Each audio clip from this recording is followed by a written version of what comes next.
Európa 2. Čo si myslíš o relácii Smotanka?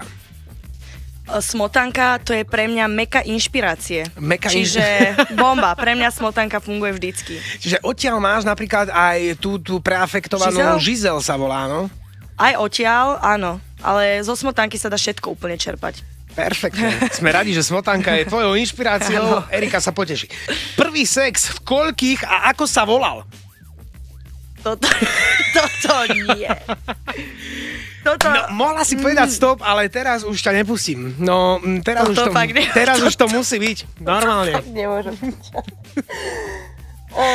Nemôžem, naozaj. Dostal som ťa do úzkých teraz? Ja úplne v najúžších som.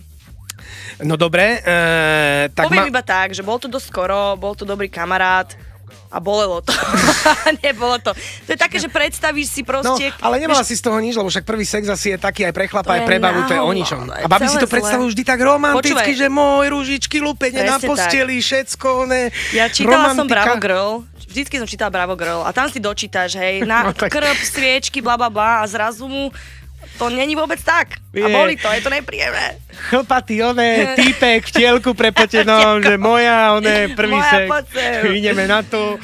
Žiadna romantika. To je čistý trapas. Akože prvý sex je totálny trapas. A nie zo spodu hlavne preboha, to je najhorší uhol.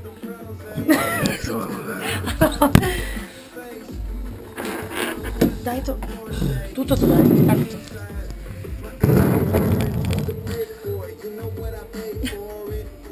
Nie, lebo to záleží. Už si mal fotku zo spodu? Fotka odtiaľ to je najhoršie, alebo hneď dvojitá brada pičoviny.